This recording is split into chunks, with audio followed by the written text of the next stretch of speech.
Hello everyone, स्वागत है आपका आपके अपने YouTube channel only Hindi classes में। तो फ्रेंड्स, ये हमारा 5वां प्रैक्टिस सेट है। तो ये क्लास आप लोगों के लिए बहुत ही महत्वपूर्ण होने वाली है।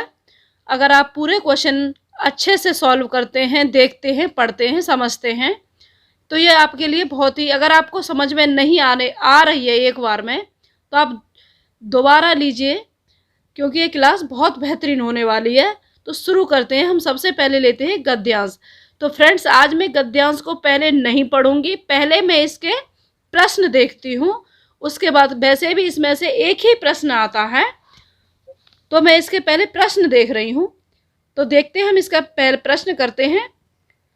प्रश्न नंबर 1, उक्त गद्यांश में किस बात के प्रति सतर्क किया गया है?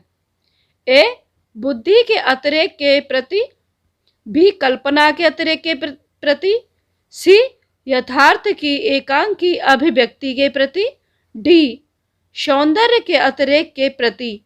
तो फ्रेंड्स, इसका अब हम अपना थोड़ा गद्यांश पढ़ते हैं।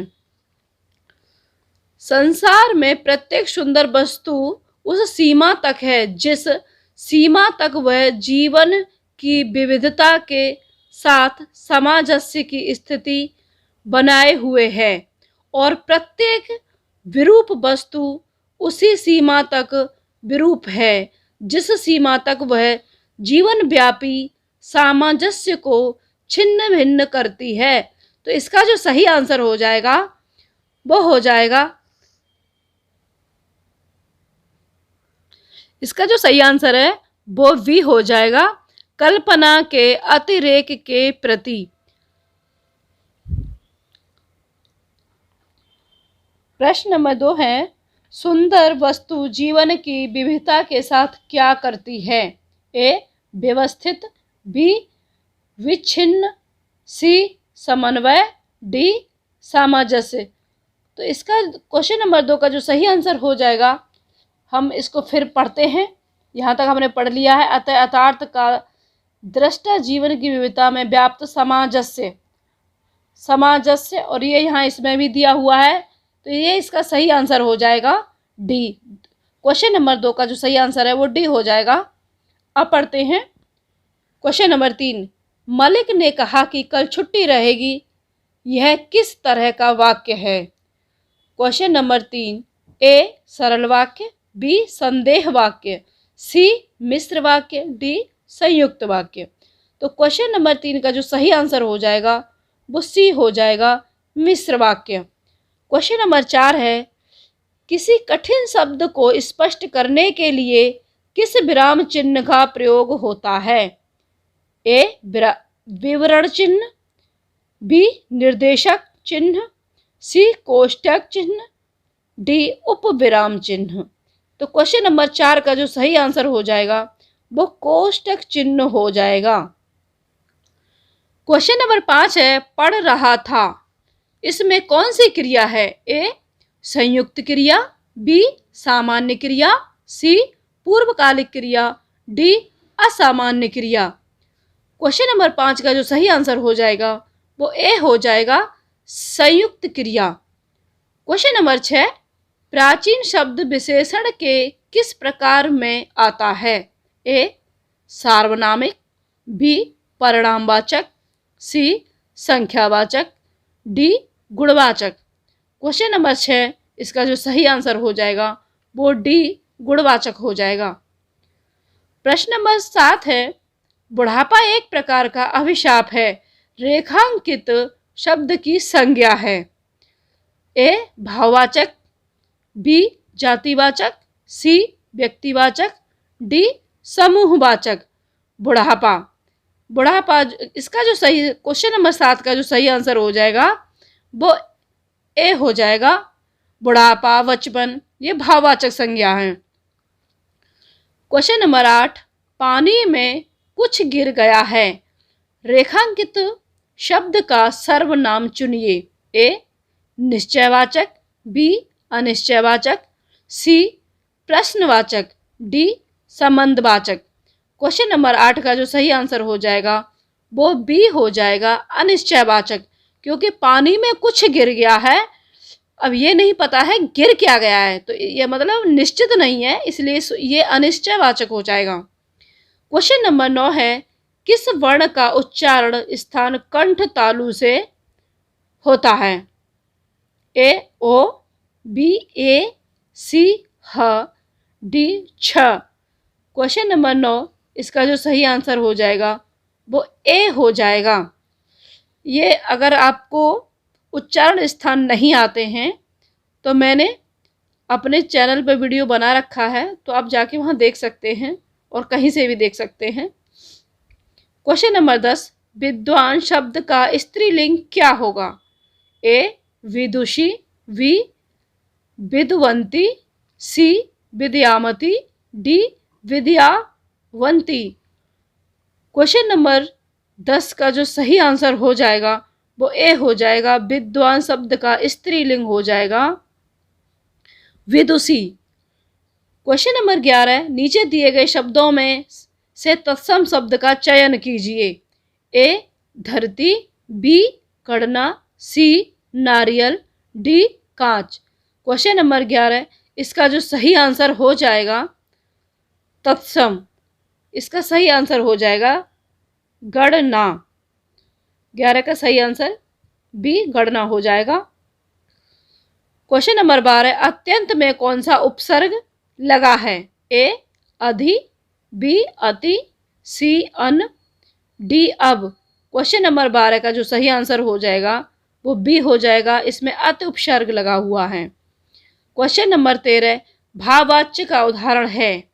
ए शेरनी बच्चों को पिलाती है, बी धूप में चला नहीं जाता, सी प्रिया से खाना बनवाया जाता है, डी शेर शिकार करता है। क्वेश्चन नंबर 13, इसका जो सही आंसर हो जाएगा वो बी हो जाएगा, धूप में चला नहीं जाता।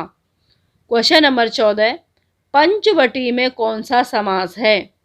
ए द्विगु समास, बी बहुब्रीहि समास, सी तत्पुरुष समास, डी कर्मधारय समास।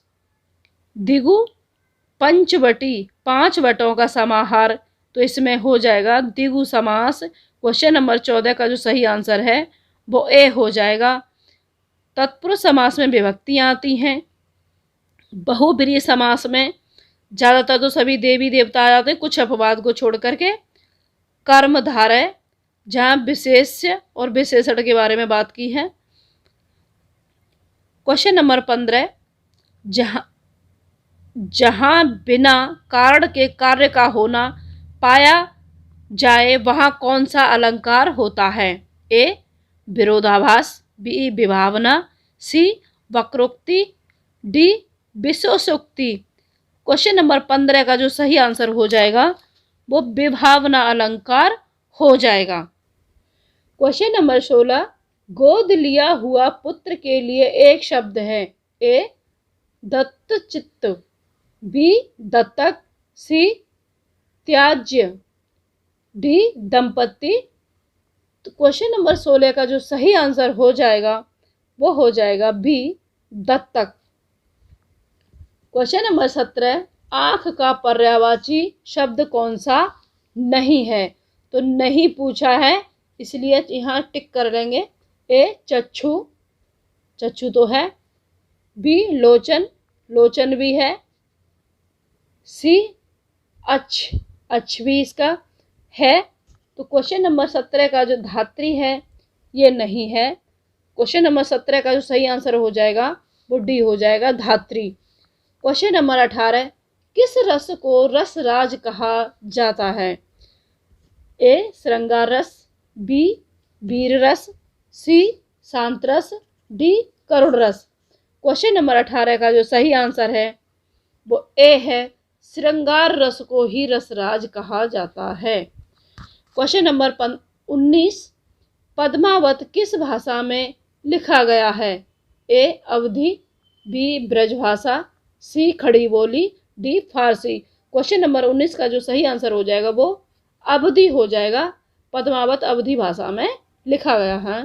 क्वेश्चन नंबर 20, मंगल भवन अमंगलहारी रवहु सो दशरथ अजर बिहारी, इस पंक्ति में किस छंद का प्रयोग हुआ है?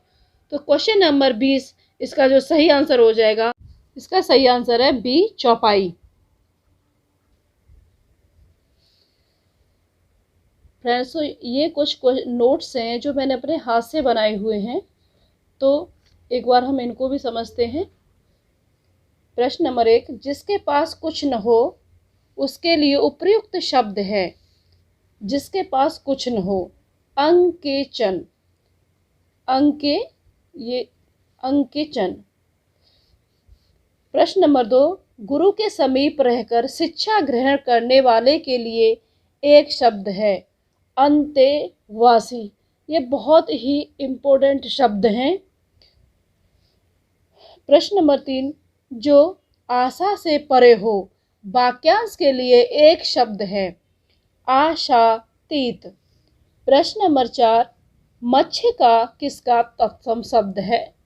मच्छ का, मक्खी का तत्सम शब्द पूछा है, मक्खी का है। प्रश्न नंबर 5, तिलक किस प्रकार का शब्द है। तिलक तत्सम है। प्रश्न नंबर 6, आंगन का पर्यायवाची है। आंगन का पर्यायवाची है अजिर, प्रांगण, वगैरह। प्रश्न नंबर 7, आंसू का पर्यायवाची है नयन नीर, नेत्रवारी, नयन जल। प्रश्न नंबर 8, ईमानदारी का पर्यायवाची शब्द है सदा, सयता। प्रश्न नंबर 9, इंद्रधनुष का पर्यायवाची शब्द है सुरचाप। प्रश्न नंबर 10, ऋषि का पर्यायवाची शब्द है मनीषी। प्रश्न नंबर 11, सुई का तत्सम रूप है सूची। प्रश्न नंबर 12, दिन तत्सम है या तद्भव। तो दिन तत्सम है। प्रश्न नंबर 13, तद्भव से तत्सम बने सही शब्द हैं, युग्म है पत्ता, पत्र। प्रश्न नंबर 14, ईश्वर सब जगह व्याप्त का विलोम शब्द क्या है। विलोम पूछा है व्याप्त का, तो इसका व्याप्त का विलोम शब्द अव्याप्त हो जाएगा। प्रश्न नंबर 15, विद्वानों का सर्वत्र सम्मान किया जाता है। विलोम क्या है, विलोम शब्द कौन सा है, तो सम्मान का अपमान हो जाएगा विलोम शब्द। क्वेश्चन नंबर 16, संसद में 11 बजे से प्रश्नकाल होता है। तो इसका जो सही आंसर हो जाएगा, विलोम शब्द पूछा है तो इसका प्रश्न का विलोम शब्द उत्तर हो जाएगा। प्रश्न नंबर 17, ये सब बेमेल शब्द का विलोम क्या है। तो इस बेमेल का जो विलोम शब्द हो जाएगा वो संगत हो जाएगा। प्रश्न नंबर 18, यथार्थ मनुष्य को मानवीय मूल्यों का अनुसरण करना चाहिए। विलोम शब्द है, यथार्थ का विलोम शब्द हो जाएगा आदर्श। प्रश्न नंबर 19, वह व्यक्ति निश्चय ही बहुत संपन्न है। विलोम शब्द, संपन्न का विलोम शब्द हो जाएगा विपन्न। प्रश्न नंबर 20, जगत का बाह्य रूप मिथ्या है। इसका विलोम शब्द हो जाएगा बाह्य का हो जाएगा आंतरिक। बाह्य का पूछा है, आंतरिक हो जाएगा वर्तनी शुद्धता। तो यहाँ पर कुछ वर्तनी दी हुई हैं, वो आपको देखनी है कि ये कैसे सही लिखी जाती हैं। भारत सबसे बड़ा लोकतांत्रिक देश है। तंत्रिक नहीं होगा, तांत्रिक होगा, यहाँ पर लोकतांत्रिक देश है। 2, समस्या का तात्कालिक समाधान करें। तो मैंने इसके ऑप्शन को हटा दिया है, सिर्फ आंसर को ही रखा है यहाँ पर। नंबर 3, गिरीश जी लब्ध प्रतिष्ठित नेता हैं। प्रतिष्ठित नहीं बोलेंगे, लब्ध प्रतिष्ठित नेता हैं। 4, घटना स्थल पर काफी भीड़ एकत्र हो गई। एकत्रित नहीं कहेंगे, एकत्र हो गई। नंबर 5, आपकी मनोकामना पूरी हो। तो हम कहते हैं ना मनोकामना पूरी हो, तो हम इसे सही ऐसे लिखते हैं आपकी मनोकामना पूरी हो। पॉइंट 8, आपकी बुद्धिमत्ता बुद्धिमानी सराहनीय है। तो ये इसका सही है, तो आप इसे देख सकते हैं, बुद्धिमानी या बुद्धिमत्ता। नंबर 7, यह भारत का आंतरिक मामला है। आंतरिक अक्सर करके हम इधर से मात्रा चढ़ाते हैं आंतरिक, मगर सही ऐसे लिखा जाता है। हिंदी का सही शब्द यही है। पॉइंट 8 है, राधा कृशांगी वाला है।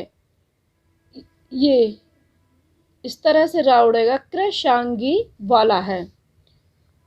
9, नंबर 9, प्राय लोग दैहिक सुख चाहते हैं। एक मात्रा नहीं होगी दादाबाद पे, 2 मात्रा होंगी।